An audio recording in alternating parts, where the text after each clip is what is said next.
Assalamualaikum warahmatullahi wabarakatuh. Pemirsa TVRI Sumatera Utara dimanapun Anda berada. Baik lagi setiap jam 3 sore hari Jumat hari ini kita berkombur. Nah, kita bercerita, kita men-sharing-sharing lah satu topik yang mungkin saat ini sedang trending ya di media massa. Cie gitu ya.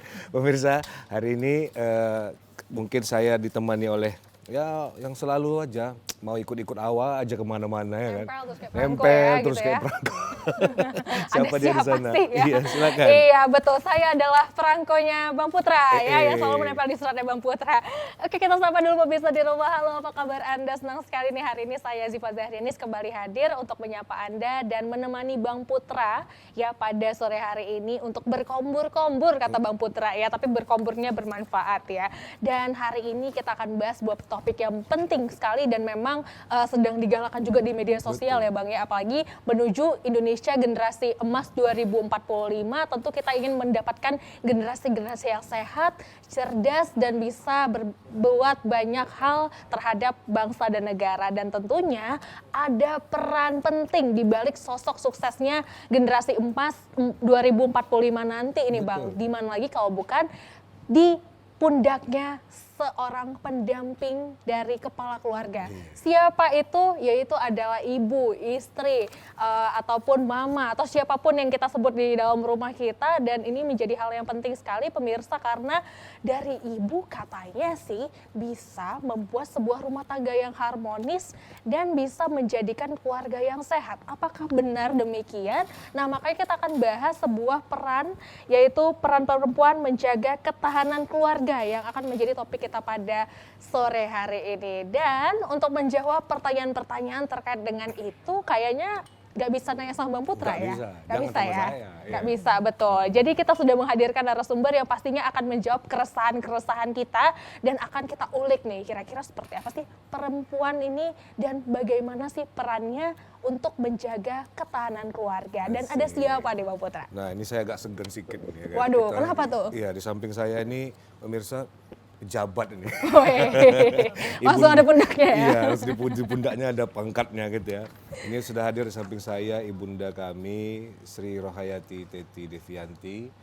Ibunda selaku Ketua DWP TVRI Sumatera Utara. Assalamualaikum Ibu. Waalaikumsalam Putra. Ya, alhamdulillah, sehat Bu ya? Alhamdulillah Ya. Kalau Ibu ini sehat, kami sehat semua pemirsa di TVRI.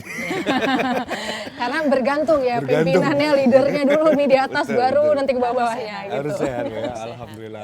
Maka kami pun sehat.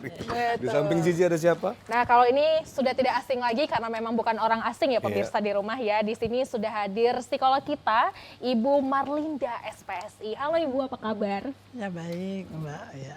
Luar biasa. Kalau udah ada Ibu Ketua DWP TVRI Sumatera Utara dan psikolog di sini, kayaknya sudah lengkap sekali ya Bang Putra ya. Betul ya. Pemirsa semua kan tahu bahwasanya kita itu lahir bukan kayak Mr. Bean ya. Iya, kenapa gitu Bang? Mr. Bean itu kan lahir dia tep-tep langsung. Langsung jatuh dari langsung jatuh ya kan, bawa boneka kata Ibu. Kita lahir pasti dari rahim seorang perempuan. Betul. Berproses di kandungnya ya kan, maka dari itu memang betul-betul peran perempuan ini apakah penting, apakah memiliki peran strategis dalam menjaga ketahanan keluarga? Nah, mari kita tanyakan dulu kepada ibunda kita tercinta ini ya kan, Ibunda Sri Rohayati Teti Devianti. Nah, Bu, kita mau tanya mungkin dari aspek inilah ya, keluarga kita ya kan. Peran ibu nih, peran perempuan ini saya yakin sangat penting. Nah, tapi menurut versi Ibu ini bagaimana? Makasih Putra. Perempuan adalah tolak ukur dari satu keluarga. Itu merupakan skop yang paling kecil. Di dalam kenegaraan maupun di dalam keluarga itu ditentukan oleh ibu. Itu terbentuk pertama kali ketika kalau di versinya Jawa, bibit bobot bebet. Itu harus pertama kali kita pilih ketika kita mau menikah. Kedua, pada saat kita, kalau yang agama saya anut, itu kan kita lihat juga seperti apa dia. Karena kan harta tahta wanita itu mempengaruhi dalam kehidupan bernegara atau bermasyarakat. Dan itu juga cukup penting. Nah, kalau dari sosok seorang ibu bakal melahirkan generasi yang akan datang, tentu kita harus mempersiapkan sedini mungkin.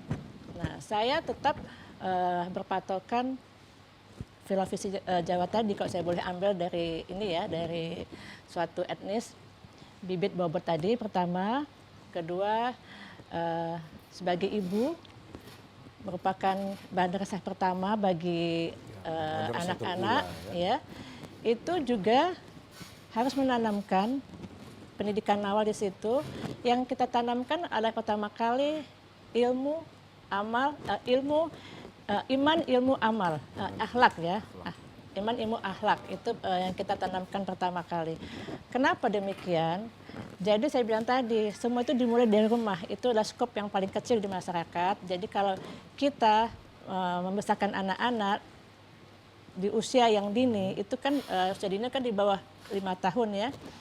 Kalau kita sudah bisa bentuk dia sebaik mungkin, nanti dia 17 ke atas pun sudah bisa kita lepas dengan baik. Karakternya baik. Wah, benar sekali. Iya. Dulu saya Bu juga curhat sedikit di pemirsa Iya. ya. Waktu Kesempatan ya. mau memilih istri, saya lihat dulu ya kan. Ada juga yang good looking, dia bagus, cantik, tapi IQ-nya kurang. Ketika kita ngomongin tentang pelajaran, dia nggak nyambung. Tapi kalau ngomongin duit, ngambung dia. Tapi semua perempuan juga harus nyambung. Gitu ya. Karena manajer keuangan ya Bu ya. Iya.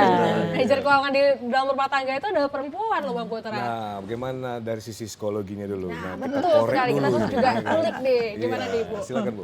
Baik, sebenarnya yang dibilang oleh ibu kita tadi itu benar semua.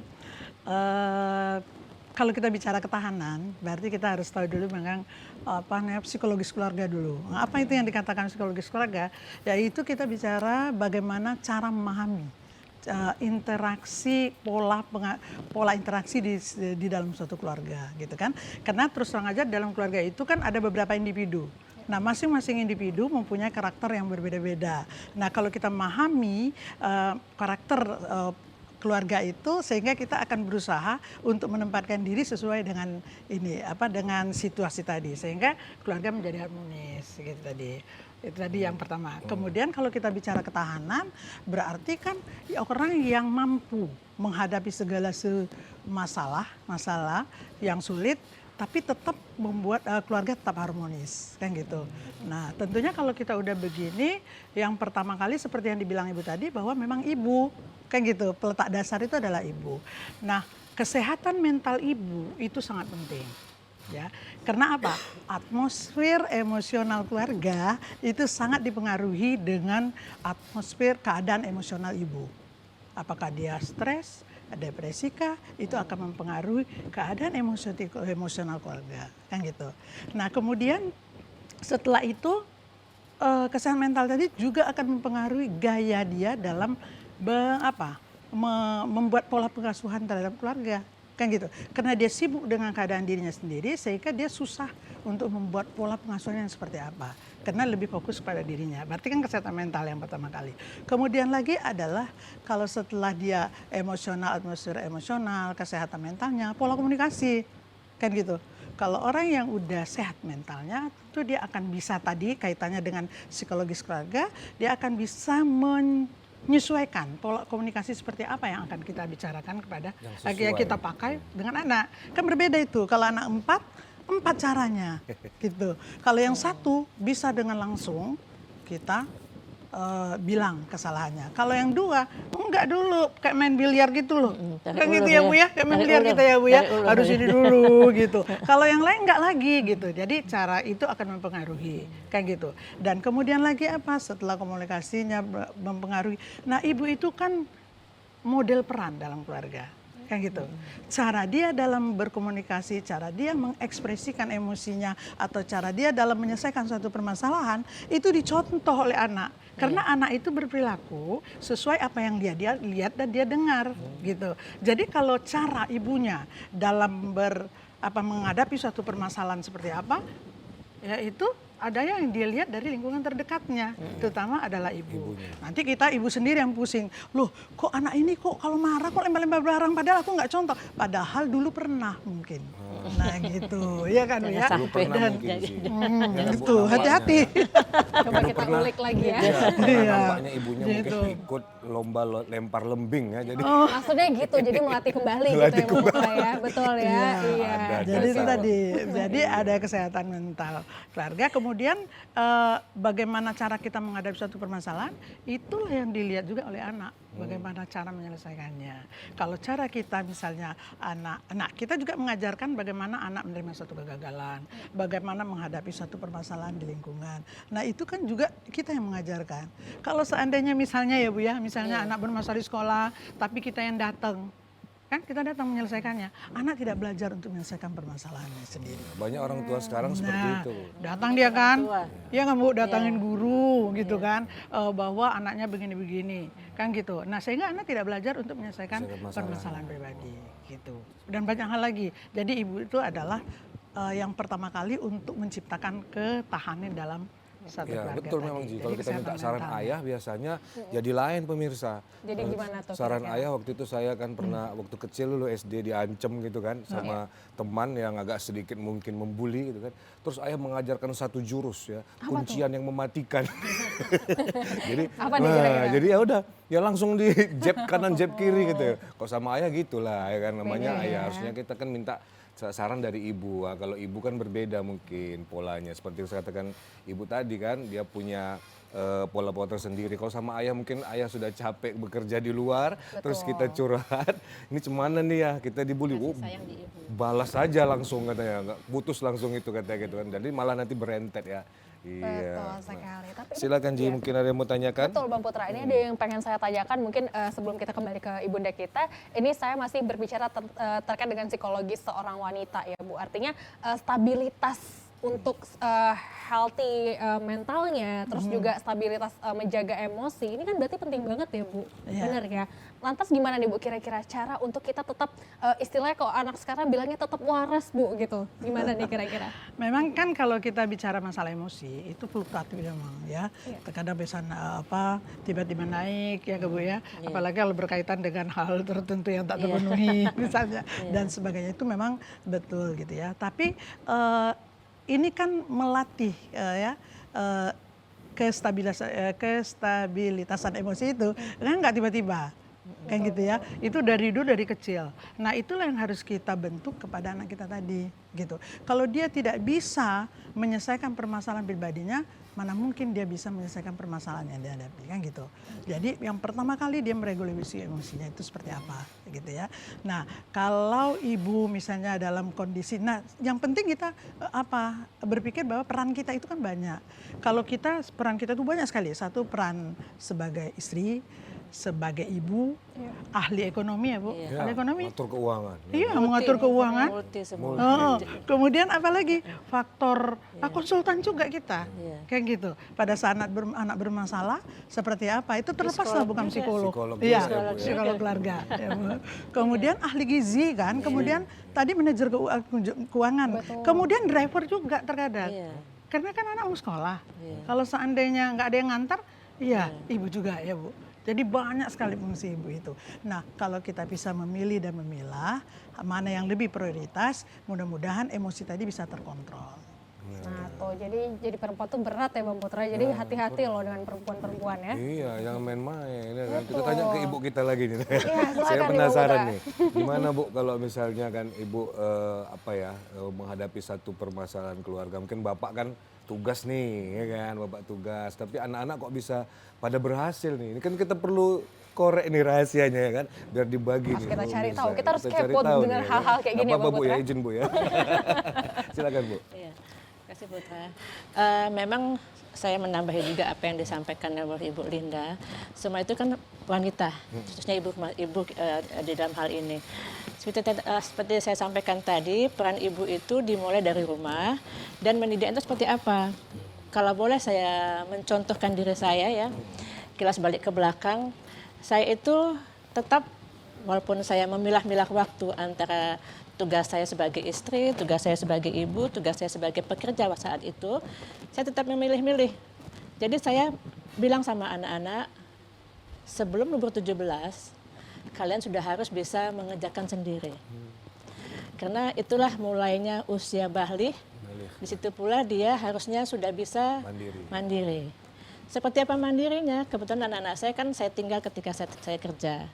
Jadi saya bentuk dia, pagi itu sudah harus bisa memenuhi kebutuhan dia. Walaupun kita kucar-kacir dalam menyelesaikan mau berangkat kerja, tapi tetap kita bilang, ini tugas kamu, ini tugas kamu. Apalagi semua peran itu berguna ketika ditinggal oleh si mbaknya. Semua itu multifungsi jadinya lagi si anak-anak tadi kan. Nah itu kita didikan pada mereka seperti itu.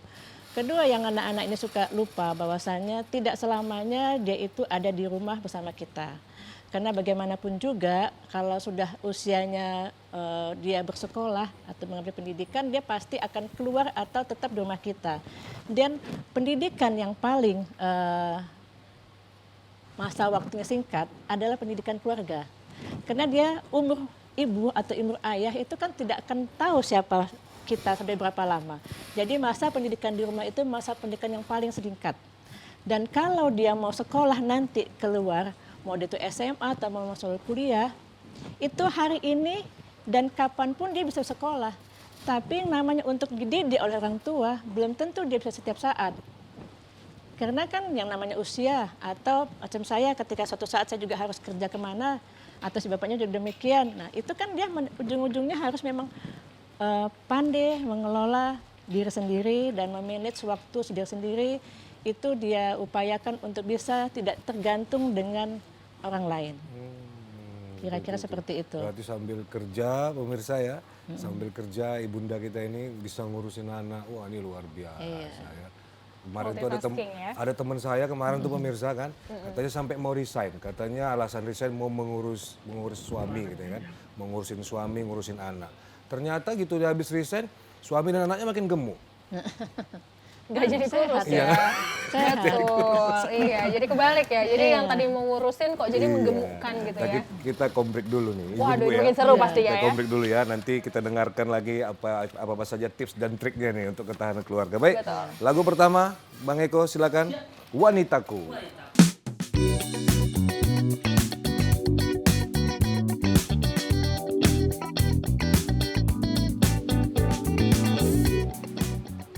Nah, baik pemirsa, balik lagi Markombur tentang peran perempuan menjaga ketahanan keluarga. Nah, ngomong-ngomong keluarga, pemirsa di rumah, sejak terjadinya pandemi COVID-19 kemarin itu mulai nih meningkat penggunaan gadget ya kan. Gadget ini ya bisa kita bilang ada baiknya, ada juga buruknya gitu ya kan. Nah, jadi di sini sangat berperan sebenarnya ibu-ibu kita ini bagaimana mengaturnya supaya anak-anak ini jangan sampai kelewat batas gitu ya kan. Itu kita lihat di media sosial sih sepertinya ada yang sampai buta matanya. Betul. Begitu kan, sampai tidak tidur. Nah ini bagaimana kita menyikapinya. Mungkin Gigi ada yang ingin ditanyakan ini dengan ibu-ibu kita ini. Banyak ya. Pertanyaan banyak Bang. Cuma yang mau ditanyain nggak tahu apa gitu. Iya.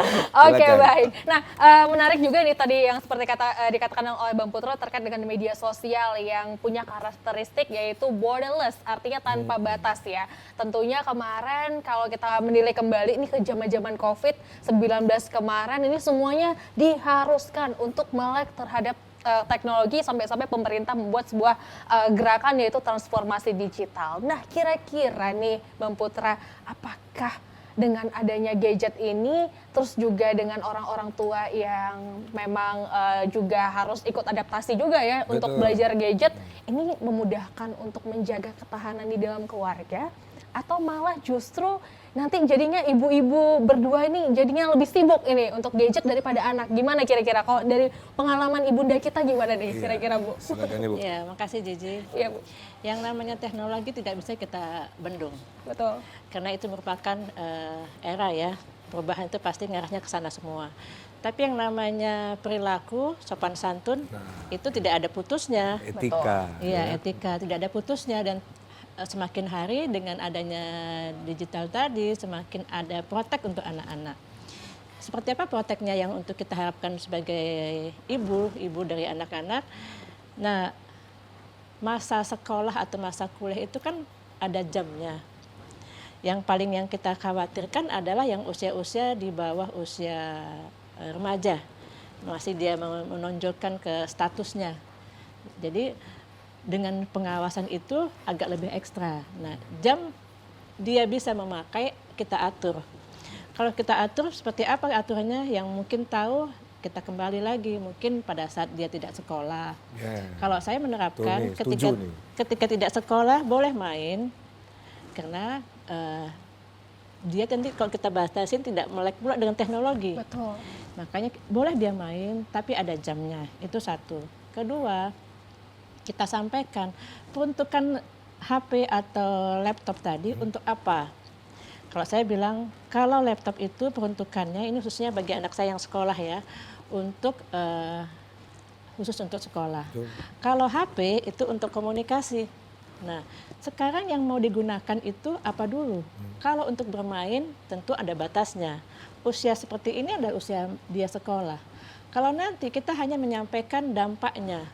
Kalau sudah banyak ya yang dampaknya ketergantungan atau yang namanya berefek ketika zaman COVID kemarin 2 tahun lebih kurang, 2 tahun lebih, itu kan anak-anak banyak yang bukan merasa, lingkungannya harus dipenuhi dengan main game atau hal-hal yang lain. Jadi kalau nggak ada dia HP, nggak ada laptop, dia kayak nggak seperti di mana tuh ya? Bu, dunianya ya, Bu ya. Kehilangan sesuatu. Ya, itulah dianggap laptop atau HP itulah ada kawannya. Nah, kita sebagai makhluk sosial, saya bilang tadi, interaksi itu penting. Kalau yang namanya dengan laptop ataupun HP itu komunikasinya searah. Kalau kita berhadapan dengan lingkungan, tidak tahu sampai kapanpun nanti orang nggak akan pada mau tahu dengan kita. Betul. Jadi kita harus mau tahu dulu dengan orang lain, jangan sampai nanti kita sudah pada saatnya kita membutuhkan orang nggak mau tahu dengan kita. Nah, itu kan bahaya. Nah, bentuk saya bilang tadi, anak-anak itu harus memilih, kamu mau jadi apa? Mau jadi pekerja, mau jadi pengusaha, mau jadi profesional, mau jadi kerjanya mau full time, mau jadi kerja part time, kan kita yang nentukan. Makanya saya bilang lagi, pendidikan keluarga itu ada batas waktunya.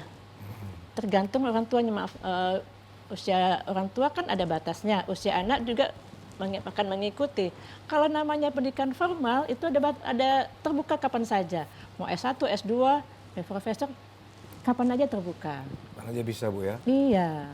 Siap. Makanya kan Ji, abang dulu waktu saya pas nikah dulu, nikah kan umur 23, Bu. Iya. Wah, di situ saya menyesal. Kenapa? Enggak dari dulu. Ya, kalau nggak dari dulu. Kalau saya tahu enak ya kan, habis sunat saya langsung nikah kemarin. Waduh, itu terlalu cepat ya. Itu pelanggaran nanti. Pelanggaran. Kita ke Bu psikolog dulu ya kan. Silakan Bang Putra. Bunda, ya, menurut ini DMM detektif mata-mata markombur. Katanya kalau anak-anak yang sering main gadget tidak diatur itu, kan, atau bahkan sama sekali tidak dikasih, ada juga gangguan mentalnya kah? Atau memang dibiarkan saja seperti itu, Bu? Gimana kira-kira? Memang kalau dari hasil penelitian ahli mengatakan bahwa di masa pandemik ini, setelah masa pandemik itu memang tingkat absensi anak itu tinggi. Nah, kenapa begitu? Karena kan penyesuaian yang selama ini tidak terlalu ketat absensinya kan, karena kalau kita via Zoom kan terkadang memang dibuka itu Zoom-nya, tapi orangnya entah kemana, kan bisa juga begitu. Wah, kemudian Kameranya kemampuan literasi anak-anak juga kurang, kemampuan dia, kecakapan dia dalam berbahasa, menulis, ya kan, membaca, karena kan itu memang selama ini kita kan hanya memakai Zoom itu tadi. Kemudian kemampuan matematisnya juga kurang, karena apa? Latihannya kan menjadi kurang. Kemudian kemampuan interaksi terhadap lingkungan juga kurang, karena kan anak-anak hanya pakai gadget itu one way ya, hanya satu arah ya. Walaupun kita berinteraksi, tapi kita tidak belajari hal-hal yang dibalik itu. Padahal kemampuan interaksi itu adalah harusnya memang berhadapan, karena kemampuan verbal terkadang belum tentu benar, itu hanya harusnya didukung dengan kemampuan non verbal kan gitu. Sementara ini kan keterampilan, kemampuan memahami emosi seseorang, kemampuan kita menyesuaikan diri dengan keadaan itu kan keterampilan kan gitu ya. Tidak bisa tiba-tiba, tidak masuk tulisan aja, itu memang kurang. Nah inilah PR kita sebagai orang tua. Nah sekarang orang tua pun berbeda juga. Gimana tuh? Sekarang lebih banyak megang gadget juga. Kayak gitu, sehingga pola interaksi antar keluarga pun di dalam keluarga pun kita jadi berbeda juga, udah berbeda, udah bergeser gitu loh. Kita misalnya anak minta sesuatu kita sambil megang HP, ya kan? Kita masih gitu ya Bu, kita menjawab, kita nggak melihat anak. Itu secara otomatis kita mengajarkan kepada anak kita bahwa kalau berbicara nggak lihat pun nggak masalah. Nah, padahal secara etika, kalau kita berbicara kita harus lihat menghadap orang lain gitu kan. Nah gitu. Nah itu belum etika secara detail lagi. Apa yang dilihat pada saat kita bicara kayak gitu. Nah itulah itu yang bergeser sepertinya. Nah inilah tugas kita sebagai orang tua.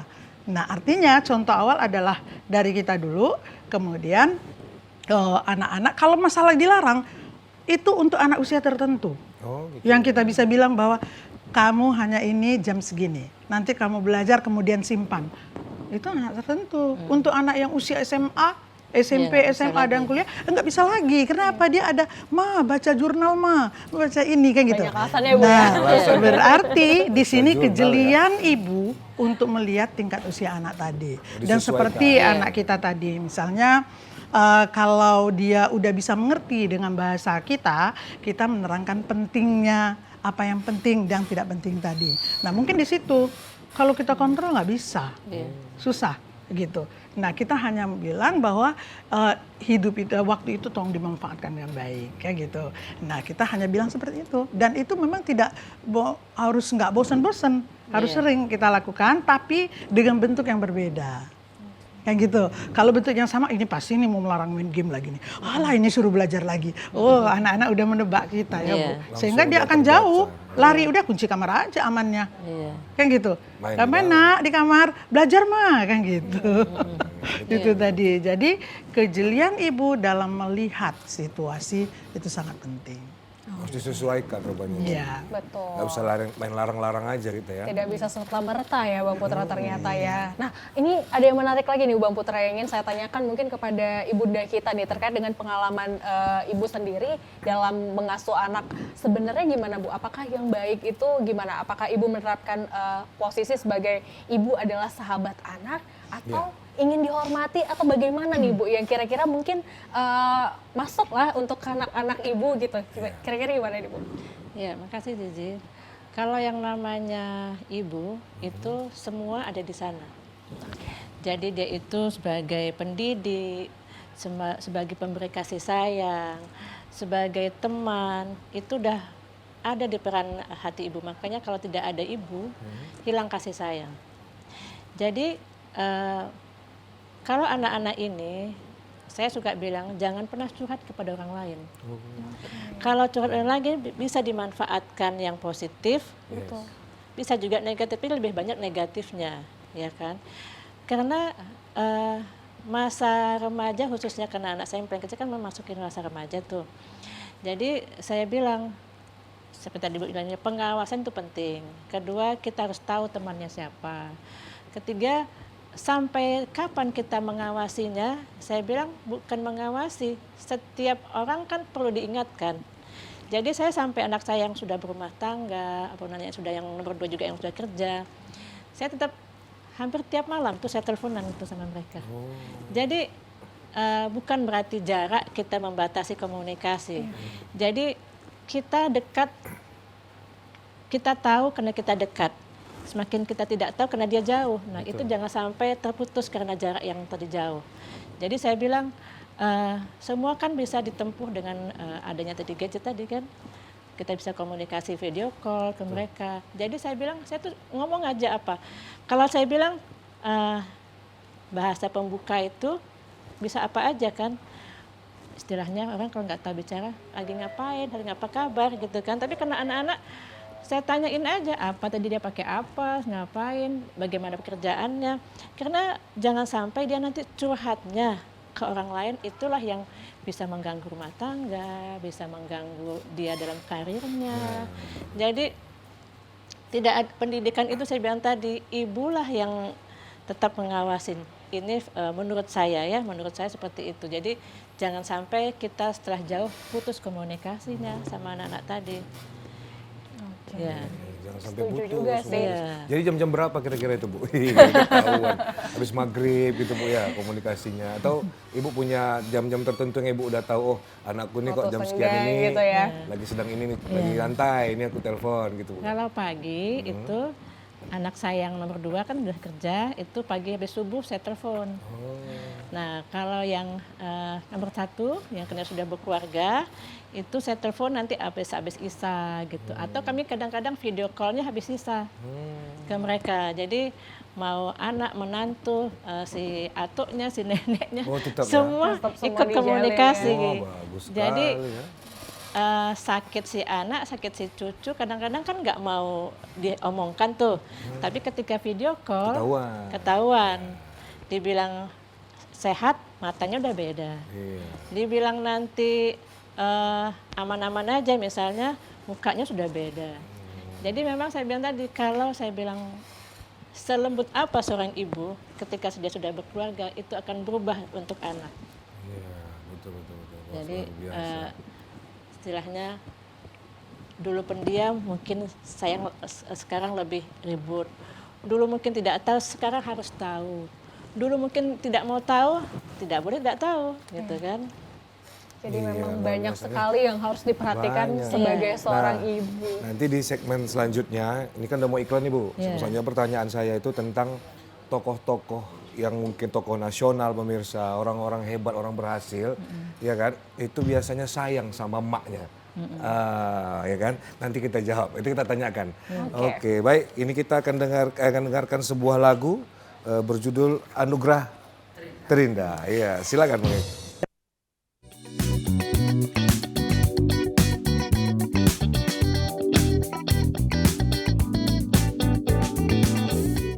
Ya, baik lagi pemirsa, Markombur, ya peran perempuan, peran ibu lah ini ya kan, dalam menjaga ketahanan keluarga. Nah, tadi kan saya katakan, saya tanya, Abang bilang kan Ji, bahwasanya banyak orang-orang hebat, orang-orang besar di Indonesia, bahkan di dunia ini, ternyata sangat menyayangi yang namanya ibunya. Betul. Begitu ibunya ini merestui apa yang mungkin menjadi keinginannya, maka 7 pintu langit terbuka. 7 pintu langit terbuka langsung makbul nih. Nah, ini kita lihat tadi mungkin ibunda kita menjawab seperti ini. Wah, ini harmonis sekali. Tapi kemandiriannya nampak Bu, ya kan? Dari apa yang Ibu ajarkan. Buktinya apa? Cucunya sakit aja nggak diajukan, ya kan? Disembunyikan. Betul. Oke, nah kira-kira deh Bang Putra, mungkin bagaimana sih kita mungkin mengulik gimana sih apakah benar demikian atau mungkin barangkali dikaitkan dengan apalagi kalau misalnya punya anak yang sudah berumah tangga, ini gimana memilih istri atau ibunya gitu ya, ini kan jadi kontroversial sekali, benar-benar kontroversial sekali dan mungkin saya mau tanya kepada kedua narasumber kita ya masing-masing ya untuk memberikan mungkin tanggapannya Bang Putra ya. Mungkin kita ke ibunda kita terlebih dahulu, silakan Ibu. Kasih Zizi. Kalau namanya pasangan hidup, itu pastinya siapa yang memakai dia yang menentukan. Waduh. Ya kan. Bagi saya hanya sebagai arahkan aja ke anak-anak, gitu kan. Seperti apa jalan-jalannya harus dia tempuh, karena dia pakai bukan hanya 1 hari, dia pakai akan insya Allah sepanjang hidupnya, akhir hayat. Jadi kalau kita salah memilih, kita akan merasakannya. Kalau yang nama cantik atau ganteng, itu setiap hari berubah. Betul. Ibarat handphone tiap hari berubah. Hari ini iPhone sekian, besok ini sekian, kan udah. Upgrade Iya, terus ya, Bu, gitu. ya. Tapi yang namanya kalau wajah itu memang tidak bisa kita pungkiri, dia akan usianya semakin berubah, menua. Tapi balik lagi, kalau tetap tadi etikanya, perilakunya, itulah yang kita pilih, itu yang kita buat senang. Jadi kita mau milih apa nih sekarang? Mau milih wajahnya dulu kah? Atau apa? Walaupun kita tidak memungkirin ganteng cantik itu kan pilihan ya. Walaupun tadi ganteng cantik, walaupun ada yang milih karena statusnya itu it's okay, tergantung orang kaya. Cuma saya buat milih. Saya yang anak saya nggak milih-milih gimana-mana. Yang penting saya lihat berapa kali lihat itu sudah pilihanmu, jalanin. Paling mama hanya menuntun dia untuk bisa anak itu seperti menantu itu seperti mamanya. Karena pasti anak laki, kebetulan anak saya laki-laki, jadi saya bilang anak itu akan mencontoh ibunya.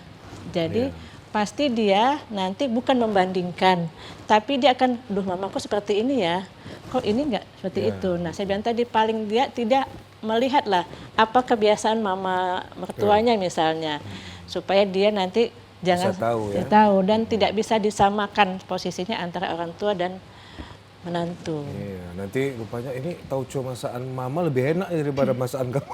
Masakan orang tua tetap enak. Iya, nomor satu ya. Ya walaupun lidahnya nggak akan sama tuh gitu kan. Pasti. Orang tua siapapun masakan orang tua itu pasti lebih enak.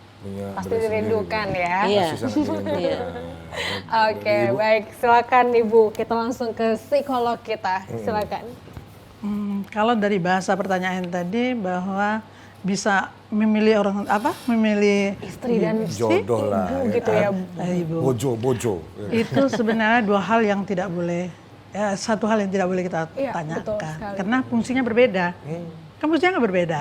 Kalau ibu itu memanglah yang melahirkan dia, yang pertama kali peletak dasar dari segala etika, ilmu dan segala yang kita dapatkan kan pertama kali dari ibu. Nah sementara istri adalah mendamping. Kalau dikatakan bahwa suruh memilih, yang lebih lama hidup itu dengan ibu kan? Nggak bisa milih Baru ya, dari Bu, ya? kita Susah kan ya, gitu. Bu, ya?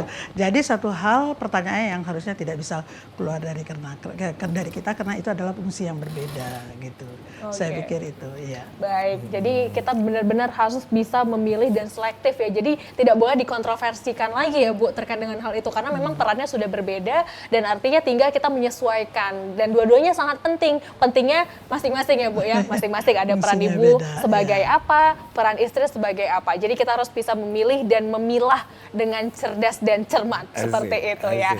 Oke, baik. Dan Bang Putra ini sebelum mungkin saya kembalikan kepada Bang Putra dan pertanyaan saya yang terakhir terkait dengan banyak kejahatan atau kekerasan secara online ya Bu ya yang sudah beredar di masyarakat yang saat ini karena dengan keterbukaan informasi tadi ya apalagi internet atau sosial media itu borderless tanpa batas. Nah sebagai orang tua, sebagai ibu, bagaimana untuk menjaga dan melindungi sebagai fungsi perlindungan kepada anak nih Bu, kira-kira dalam psikologis seperti apa kira-kira nih? Oke. Kalau kita bicara dari tadi ya, bahwa sekarang itu kan dibutuhkan anak yang kreatif. Kemudian ada yang anak mempunyai berpikir kritis. Betul. Salah satunya adalah mampu literasi IT. Jadi kalau kita katakan bahwa IT itu dari tadi hal yang negatif saja juga enggak sebenarnya. Kan gitu. Dengan IT inilah contoh bahwa negara-negara berkembang kan justru IT-nya semakin baik. Nah sekarang gini, bagaimana porsinya atau pentingnya IT itu dipakai, kita harus pandai, kita harus bicara kepada anak pandai-pandai memilih dan memilah dalam pemakaian IT tadi, kan gitu. Nah kita lihat dari usianya tadi, kalau usia yang masih bisa mendengarkan bahasa kita, berarti disiplin itu berawal dari kita, kan gitu. Pengaturan-pengaturannya itu dari kita. Nah, yang repotnya orang tua justru seneng karena anak nggak kemana-mana. Bahkan kan kalau supaya nggak ribut, nah biar diem. Nah itu, jadi kesalahan itu justru pada orang tuanya. Evaluasi dulu gitu. Kenapa anak kita seperti ini? Kita lihat dulu lingkungan seperti apa dan cara kita juga dalam menerapkan reward dan punishment di rumah. Kan gitu. Itu kan ke perbentukan perilaku itu kan ada reward dan punishment. Betul. Yang seimbang gitu. Kalau reward aja akan melahirkan anak yang dia mengharapkan aja, hadiah saja. Kalau hukuman saja membuat anak menjadi takut dan tidak berdaya diri. Baik, Ibu. Nah, kemampuan ini yang harus kita pilih dan pilah tadi. Nah ini kita mungkin udah di penghujung acara ya. Nampaknya harus kita undang kembali nih ibunda kita ya kan untuk bisa melanjutkan karena panjang ya kan sih. Betul. Jadi kita berikanlah kesempatan mungkin dimulai dari Ibu Marlinda selaku psikolog ya kan.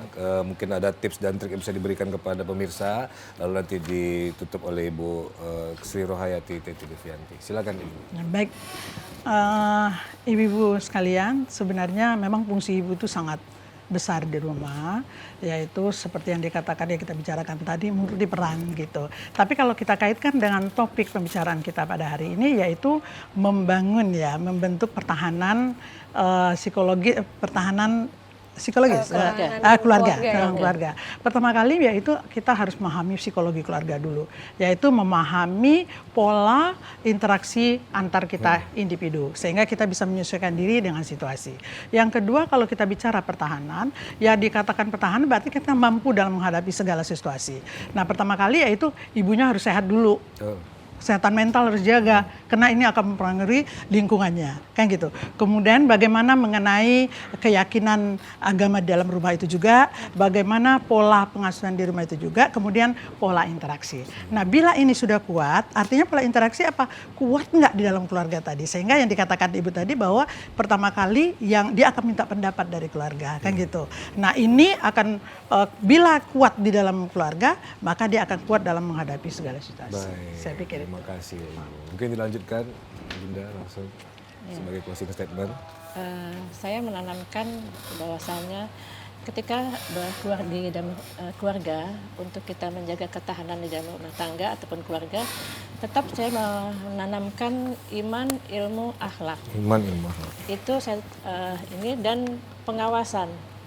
Jadi jangan sampai tetap ilmu, iman, dan akhlak tadi kita tidak ada pengawasan.